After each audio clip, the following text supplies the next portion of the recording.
guys definitely came out passing, like with an emphasis on the passing that game. I think, in that first series in particular. And not saying you were afterthought, but they definitely were trying to contain you. What do you think that balance is going to be like this year? Like there may be games where there's emphasis on the run game. Do you feel like? Do you think it'll alternate? Well, definitely, but it also it's what the defense is giving us, and I think that we're in a place now with the offense to where you kind of have to pick your poison. It's like, hey, if you want to have an emphasis on the run game, then we have plenty of targets. We got plenty of talent on the outside to make you pay for that, and then vice versa in the running back room. So it's going to be on us in the running back room to make sure that we're prepared and we're ready for when our opportunities are called to capitalize, because at the end of the day, it's going to help the guys on the outside. Jonathan, this is your first week 1 win since being here. Is it different at all moving on from that? It is, because it's the first one. I was just happy that I got to be a part of it. I know some of these older guys, they've been working for a while and grinding and trying to get one of those. So I'm happy that I could be a part of that to help get that done. But we got to continue to grow and build on top of that and continue to stack these wins. What did you see from DJ? Giddens I thought DJ had some great plays. He had some great hits. First time really getting banged around in a real game environment. So I thought that was interesting. I can't wait to see him put more of his talents on display. Everybody's first game, you're trying to go in there, you're trying to do your job. But of course, the more reps he gets, the more comfortable he'll be, and I think you'll guys be able to see what he can really do. If he can give you a breather every now and then, what does that do for you?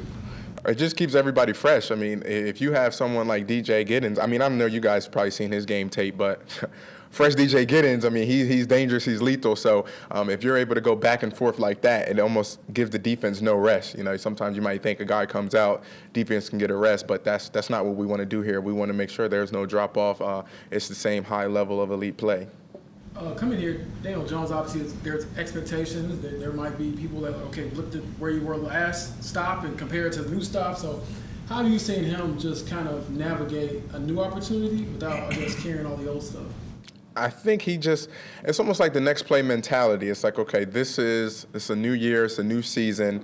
It's another opportunity to go put your talents on display and put a good product on the field. So with that mindset, especially, at the quarterback position, you have to, take each year as its own. So ever since he stepped foot in here, he's been treating this, totally different year. He's like, I'm ready to put the work in. I've been working in the off season. And then now that I'm here with you guys, continue to build that bond, that chemistry, so that we can go out there and put a good product on the field, and I think he's been doing that each and every single day. JT, new year, new season, but is there just a little piece of you that is using this Denver game this week, a little fuel from how everything happened last year out in Denver? Nah, I mean, I'm somebody, I think if you need to use other things to motivate you, I'm intrinsically motivated. So if you don't want to go out there every single game and be the best player on the field, I don't know what to tell you. That's just my mentality every single week, every single game I go out there. So just taking this approach, knowing it's a great defense, it's almost like a challenge. It's a challenge for the offense to say, hey, how good can we really be?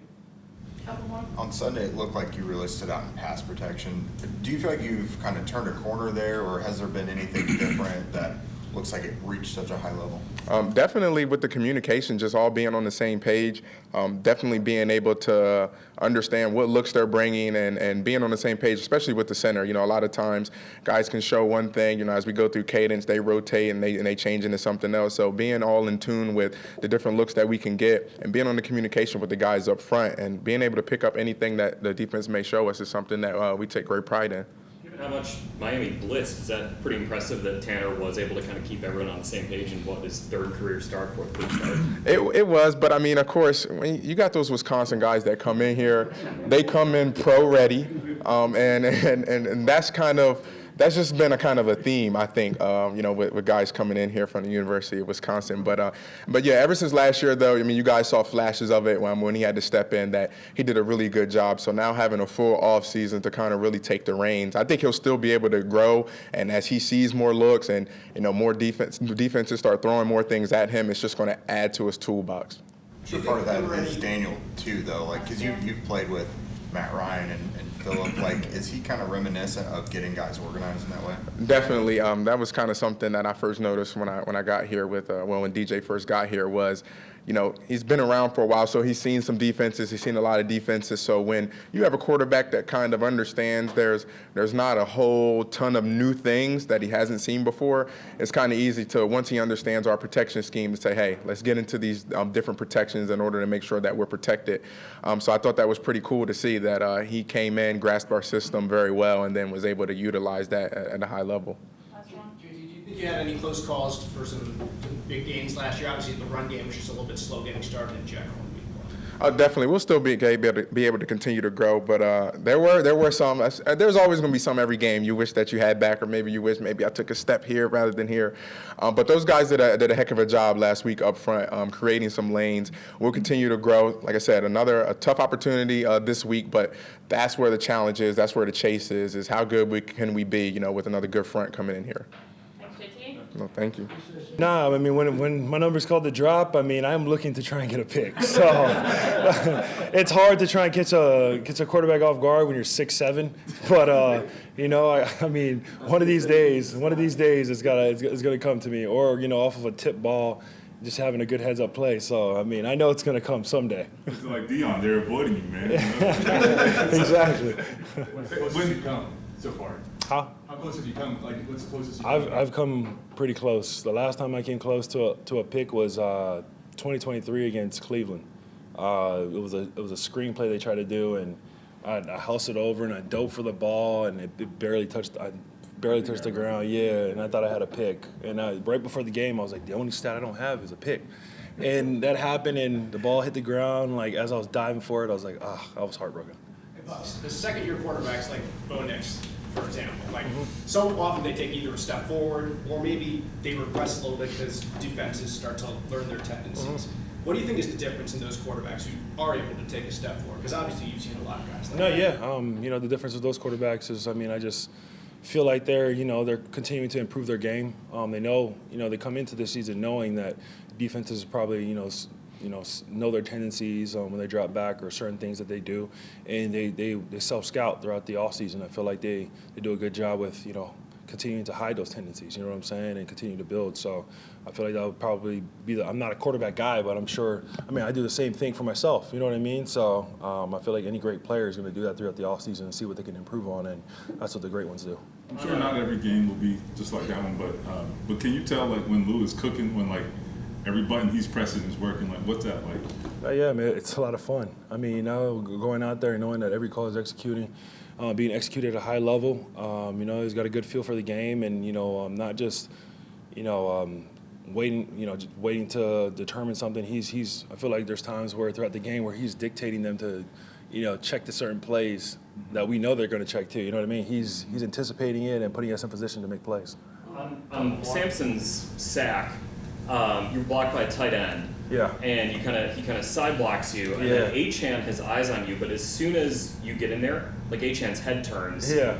And I think Samson was looping around there. Yeah. Like when you're talking about Lou putting you in positions to make rushes like that, like it's not just that you're lined up on a tight end, it's that you got the rest of the D line doing stuff that's distracting. Is that? No, for sure. I feel like we line up in a different front, and we had guys showing on the line, and I think I heard them do a full slide protection, so I knew the tackle was going to go down, and so I just tried my first step, I tried to replace the tackle to create space between me and the tight end because I knew he was going to come down and block on me. That's why I came with a rip, and all I saw in front of me was the running back, so I just tried to throw him out the club, and as I'm doing it, throwing him back, I see Tua, and I'm going full speed, and he just hits with a little, step and redirects, and I'm full speed that way, whooping around, and Samson came in and dove, and he got the sack, and I was extremely happy for him. It's been 2 years since he's been on the football field, and for his first game to come back and get a sack, that was big for him, and I knew that was a big thing for him, just seeing that he can go back out there, especially coming off of a serious injury, coming back, playing great, and getting rewarded for all the hard work that he did in the offseason. I know we talked a lot about like the secondary and how they were kind of confusing Tua, but like that play seemed like the line was confusing the protection package almost. Yeah. Like, can that work in concert there? No, I think so. Yeah, for sure. Yeah. Last question, James. Daniel Jones went on the Pat McAfee show the other day and was talking about how, you know, there's going to be doubts about what he could do here and things like that. And you talked about having like some scars through your own career, of like things you wish you would have differently, or plays you came up short on, whatever. How have you seen Daniel kind of just, I guess, carry this new opportunity? And has he ever broached the topic of like getting a fresh start? Yeah, I mean, I just feel like he's been doing a great job since he came in, just being the same guy every day. You know what I mean? Coming in like a pro and just. Is that hard? I hear guys say that all the time. Like, is that hard to do? Definitely, Like, yeah. 'cause I'm just Especially coming to a like- new place. You know what I mean? Like a fresh start, coming to a new organization. Nobody knows you. You know what I'm saying? They just know what they know from the media or whatever it is, and you know, you have to build those relationships and build the trust amongst your teammates and your brothers in the locker room. And I feel like he's done a great job of doing that since day one. Coming in here and being open, being able to, you know, just. I've talked about it before, just the times that he, you know, just around the building or in the cafe or, you know, even outside the building, you know, just the relationships that he's building with on both sides of the ball. You know what I mean? And but then showing the guys how much he works, you know what I mean, each and every day, you know, doesn't complain about anything. You know, he's just solely focused on, you know, how can he help the team. And, I mean, I feel like a lot of the guys respect him for it.